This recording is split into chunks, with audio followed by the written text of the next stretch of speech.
Students, आज से हम अपनी रिवीजन स्टार्ट कर रहे हैं। सबसे पहले हम चैप्टर 1 से स्टार्ट कर रहे हैं और मैं आपको 1 मार्क वाले क्वेश्चंस करवा रही हूँ।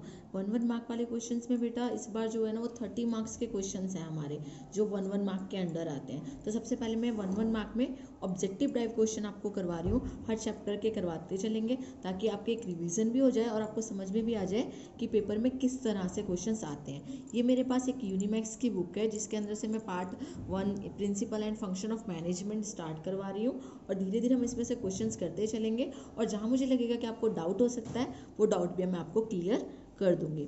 तो सबसे पहले हमारा क्वेश्चन है, management is the art of getting things done through others, which approach management is it. तो बेटा जब हमने पढ़ा है क्लासिकल अप्रोच में कि ट्रेडिशनल अप्रोच में हमें बताया हुआ है कि जो मैनेजमेंट है उसमें हम क्या करते हैं, दूसरों से काम करते हैं। तो इसमें आंसर हमारा क्या आ जाएगा, ट्रेडिशनल अप्रोच। फिर सेकंड क्वेश्चन है, according to modern concept of management which of the following is main element of management. तो बता रहा है कि जो मॉडर्न कंसेप्ट है, हमने 2 कंसेप्ट पढ़े मैनेजमेंट के, क्लासिकल जिसमें बताता है कि हमें दूसरों से काम करवाना है और मॉडर्न कंसेप्ट जिसमें हमने पढ़ा है कि प्लानिंग, ऑर्गेनाइजिंग, स्टाफिंग, डायरेक्टिंग, ये इसके फंक्शन होते हैं। तो मॉडर्न कंसेप्ट के अंडर मैनेजमेंट एक प्रोसेस भी है और इसकी नीड भी होती है फॉर इफेक्टिव परफॉर्मेंस के लिए। तो इसमें आंसर आ जाएगा बोथ ए एंड बी। फिर थर्ड क्वेश्चन है, which of the following is not a category of managerial activity, यानी कि मैनेजर एक्टिविटी जो करता है उसमें कौन सी इंक्लूड नहीं होती। तो फर्स्ट है personal activity, interpersonal activity, informative activities और डिसीजनल एक्टिविटीज़। तो देखो बेटा बी, सी और डी ये तीनों ही एक्टिविटीज़ जो एक मैनेजर करता है, बट जो पर्सनल एक्टिविटी है वो हर पर्सन इंडिविजुअल लेवल पे करता है, इसलिए ये मैनेजर एक्टिविटी में इंक्लूड नहीं होगी और आंसर आ जाएगा हमारा पर्सनल एक्टिविटीज़। फिर है management aims at achieving, management में हम क्या चाहते हैं, एफिशिएंसी भी हो और इफेक्टिवनेस भी हो, तो इसलिए हमारा आंसर इसमें क्या आ जाएगा, बोथ ए एंड बी। इसके बाद फिफ्थ क्वेश्चन बोलता है, which of the following is a feature of management. Feature क्या है मैनेजमेंट का, management is a universal process, yes. Management is a dynamic, yes. Management is multi disciplinary, यानी कि इसमें बहुत सारे सब्जेक्ट इंक्लूड होते हैं, यस। तो आंसर आ जाएगा ऑल ऑफ दीज। उसके बाद 6th क्वेश्चन है, which of the following is not an organisational objective of the management. तो देखो सर्वाइवल भी ऑब्जेक्टिव होता है, ग्रोथ एंड प्रॉस्पेरिटी भी ऑब्जेक्टिव होता है, maximum profit and minimum cost भी ऑब्जेक्टिव होता है, बट जो पॉलिसी मेकिंग है ये हमारा एक ऑब्जेक्टिव नहीं है। ऑब्जेक्टिव को अचीव करने के लिए हम पॉलिसी बनाते हैं, तो इसलिए हमारा आंसर क्या आ जाएगा, पॉलिसी मेकिंग। फिर 7th क्वेश्चन बोलता है, which of the following is a social objective of management. Society के लिए मैनेजमेंट क्या चाहता है, research and development, yes include करता है। एप्रोप्रिएट वर्किंग कंडीशन देता है किसको, एम्प्लॉयज़ को, वो भी सोसाइटी से रिलेटेड है। हाई क्वालिटी के प्रोडक्ट देता है, लो प्राइस करता है, ऑल ऑफ दीज। तो इसलिए इसका आंसर क्या आ जाएगा, ऑल ऑफ दीज। वैसे तो इसका आंसर होना चाहिए ऑल ऑफ दिस, क्योंकि सोशल ऑब्जेक्टिव की बात करें, बट बेटा जब हम सिर्फ और सिर्फ सोसाइटी की बात करें तो देखो जो एप्रोप्रिएट वर्किंग कंडीशन है वो किससे रिलेटेड होगी, हमारी वर्कर से रिलेटेड होगी। रिसर्च एंड डेवलपमेंट किससे रिलेटेड होगी, हमारी ऑर्गेनाइजेशन से। बट सिर्फ और सिर्फ यहाँ पर क्या लिखा हुआ है, सोशल ऑब्जेक्टिव, यानी कि सिर्फ सोसाइटी के लिए। तो सोसाइटी में हम क्या करते हैं, हाई क्वालिटी और लो प्राइस करते हैं, इसलिए इसका आंसर ऑल ऑफ दीज ना होकर हाई क्वालिटी और लो प्राइस होगा। बेटा पहले मैंने आपको ऑल ऑफ दीज इसलिए बताया क्योंकि अगर कोई भी आप में से स्टूडेंट होगा वो सब सोचेगा कि ये सारी चीज़ें हम सोसाइटी के लिए करते हैं तो ऑल ऑफ दीज पे करेक्ट करेंगे, बट नहीं। बट हम सिर्फ सोसाइटी की बात करें, ये जो दोनों पॉइंट है ये ऑर्गेनाइजेशन से रिलेटेड हो जाएंगे, ठीक है। तो ये ऑर्गेनाइजेशनल ऑब्जेक्टिव हो जाएगा, इसीलिए हम सोसाइटी के लिए जब सोशल ऑब्जेक्टिव की बात करें तो हमारा आंसर हो जाएगा हाई क्वालिटी लो प्राइस। फिर 8th क्वेश्चन है, which of the following is a personal objective of management. Personal objective मतलब पर्सन से रिलेटेड बोल रहा है, तो appropriate working condition to the employees, yes. Appropriate remuneration to the employees, yes. तो answer आ जाएगा बोथ ए एंड बी। फिर हमारा 9th क्वेश्चन है, which of the following factors highlight the importance of management. तो हमें क्या बतानी है, इंपॉर्टेंस बतानी है मैनेजमेंट की। फर्स्ट है achievement of objective of organisation, growth and development of organisation, maximisation profit of organisation, और डी ऑल ऑफ दिस। तो बेटा इसका जो आंसर होगा वो हमारा हो जाएगा ऑल ऑफ दिस, क्योंकि हम ये सारी चीज़ों के लिए ही मैनेजमेंट करते हैं। फिर हमारा 10th क्वेश्चन है, every organisation strives to earn maximum profit at minimum cost. हर कोई यही चाहता है कि मैक्सिमम प्रॉफिट हो, मिनिमम कॉस्ट हो। It is the objective of management of which type. तो ये किस तरह का हमारा ऑब्जेक्टिव है? ये हमारा ऑब्जेक्टिव है ऑर्गेनाइजेशनल ऑब्जेक्टिव, क्योंकि ऑर्गेनाइजेशन क्या चाहती है कि हमारा क्या हो, मैक्सिमम प्रॉफिट हो और मिनिमम कॉस्ट हो। 11th क्वेश्चन है, मैनेजमेंट इज। तो देखो बेटा, जो मैनेजमेंट होती है ना, वो हमारी इन एग्जैक्ट साइंस होती है, ठीक है। वो एग्जैक्ट साइंस नहीं होती, क्योंकि इसमें हम लेबोरेटरी में टेस्ट नहीं कर सकते। नेचुरल साइंस भी नहीं होती, ये हमारी क्या हो जाती है, इन एग्जैक्ट साइंस, यानी कि साइंस तो है पर एग्जैक्ट साइंस नहीं है। उसके बाद 12th क्वेश्चन की बात करें तो बोल रहा है मैनेजमेंट इज। देखो बच्चा, मैनेजमेंट हमारी दोनों चीज़ होती है, मैनेजमेंट इज एन आर्ट और इज अ साइंस, दोनों ही होती है। हमने पढ़ा भी है इसके बारे में, तो हमारा आंसर आ जाएगा बोथ ए एंड बी, यानी कि साइंस भी होती है और ये आर्ट भी होती है। Management should be considered as. Management को कैसे कंसिडर किया जाता है? मैनेजमेंट को कंसिडर किया जाता है अभी डेवलपिंग प्रोफेशन की तरह। अभी ये पूरी तरह से अगर आपने चैप्टर पढ़ाया हो तो प्रोफेशन हुआ नहीं है, बट लेकिन आने वाले टाइम में ये हो जाएगा। अगर यहाँ पे डेवलपिंग की जगह एमर्जिंग होगा तो भी आपका आंसर यही होगा। फिर है मैनेजमेंट इज नीडेड। हम जानते हैं कि मैनेजमेंट हर लेवल पे चाहिए होती है, तो आ जाएगा all the levels of the management.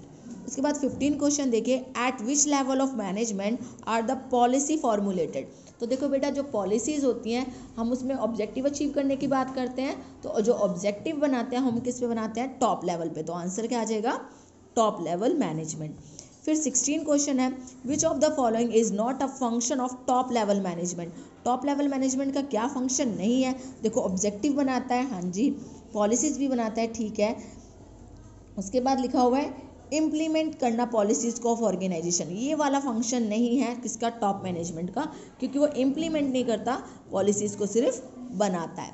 अब 17th क्वेश्चन देखो, which level of management leads the organisation in the achievement of its objective. तो कौन मदद करता है, कौन सा लेवल मदद करता है ऑर्गेनाइजेशन को कि वो अपने गोल्स को अचीव कर सके?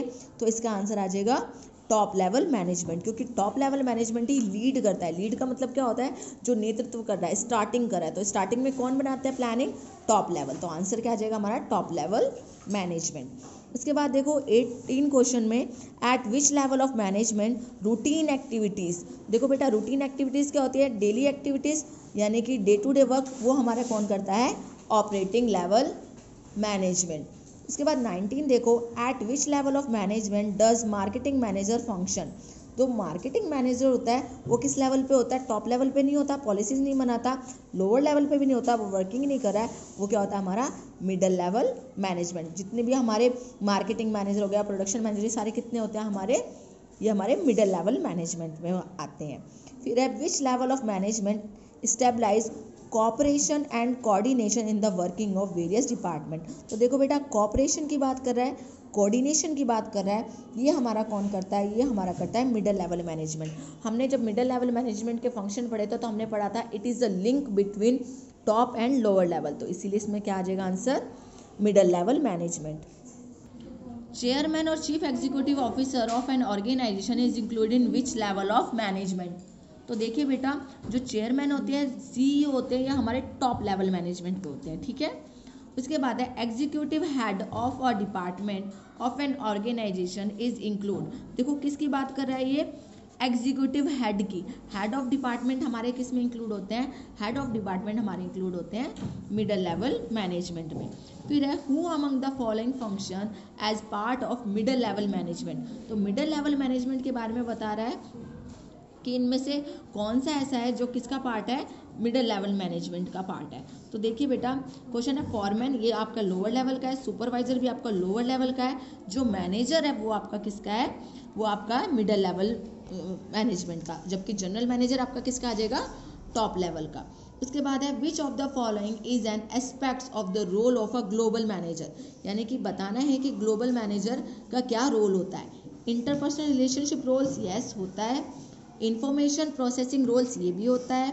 डिसीजन मेकिंग रोल भी होता है। तो answer is all of this. फिर लिखा है 25 में, at what level of management is financial manager is include. तो देखो बेटा, वर्ड क्या है हमारा, फाइनेंशियल मैनेजर। तो ये किस में इंक्लूड होता है, ये हमारा इंक्लूड होता है मिडल लेवल मैनेजमेंट में। फिर है मैनेजमेंट इज एसेंशियल इन, देखो बेटा जो मैनेजमेंट होता है वो हर जगह यूज होता है, ठीक है, हमने पढ़ा भी है। तो इंडस्ट्री, गवर्नमेंट, ऑर्गेनाइज ग्रुप या प्लानिंग, तो आंसर आ जाएगा हमारा ऑर्गेनाइज ग्रुप। हमने पढ़ा है कि जो मैनेजमेंट होती है वो यूनिवर्सल होता है और हर ऑर्गेनाइजेशन में मैनेजमेंट की जाती है।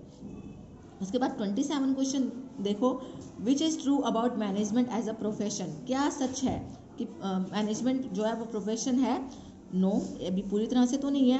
Management is developing as a profession, yes, answer हमारा आ जाएगा बी पार्ट, कि मैनेजमेंट जो है वो डेवलपिंग प्रोफेशन है, अभी एमर्जिंग है, पूरी तरह से डेवलप नहीं हुआ है। फिर लिखा है management is not a profession, ये तो हो ही नहीं सकता। ओके 28 देखिए अब अपने 28 में लिखा है in case of which the following profession there is no specific code of conduct for the member. Code of conduct का मतलब होता है आपको एक प्रॉपर रूल्स रेगुलेशन फॉलो करने होते हैं, तो किस में नहीं करने होते? मैनेजर्स में, डॉक्टर में, लॉयर्स में या गवर्नमेंट ऑफिसर्स में। तो देखिए बेटा डॉक्टर में भी आपके कोड ऑफ कंडक्ट होते हैं क्योंकि ये प्रोफेशन है, गवर्नमेंट ऑफिसर्स में भी होते हैं, लॉयर्स में भी होते हैं, किस में नहीं होते? तो आंसर आ जाएगा मैनेजर, क्योंकि अभी हमने पढ़ा है ये एमर्जिंग प्रोफेशन है, भी पूरी तरह से प्रोफेशन नहीं है, तो अभी इसमें कोड ऑफ कंडक्ट की नीड नहीं होती। देन 29 क्वेश्चन है the primary objective of the management of an organisation is, जो प्राइमरी ऑब्जेक्टिव होता है वो क्या होता है किसी भी उसका, कि हम अचीव कर सके क्या? ऑब्जेक्टिव ऑफ द ऑर्गेनाइजेशन, उसमें ही हमारी सेल इंक्लूड हो जाती है, उसी में हमारी एफिशिएंसी इंक्लूड हो जाती है। तो हमारा प्राइमरी ऑब्जेक्टिव क्या होता है कि हम अचीव करें किसके गोल्स को, किसके ऑब्जेक्टिव को? ऑर्गेनाइजेशन को। फिर management is a process of, management किस चीज़ का प्रोसेस है? हमने पढ़ा हुआ है, हमने डेफिनेशन भी की हुई है, achieving the goal efficiently, yes, achieving the goals effectively, yes, getting things done, others से हम काम करवाते हैं, बिल्कुल, तो इसमें आ जाएगा ऑल ऑफ दिस, हम ये सारे ही काम करते हैं किसमें? मैनेजमेंट में। फिर है management is a dynamic function, dynamic मतलब होता है जो चेंज होता रहता है, ठीक है, तो हाँ बताया गया कि मैनेजमेंट एक डायनामिक फंक्शन है जो चेंज होता रहता है, and it is intangible. Intangible क्या होता है? जिसे हम छूकर नहीं देख सकते, तो टेंजिबल छू के देख सकते हैं, ये तो इंक्लूड होगा नहीं, सिस्टमैटिकली भी इंक्लूड नहीं होगा, इसमें आंसर आ जाएगा इंटेंजिबल। तो आई होप कि आपको ये चैप्टर बहुत अच्छे से समझ में आए और आप इसके जो MCQs हैं वो आपको बहुत अच्छे से क्लियर हो गए हों।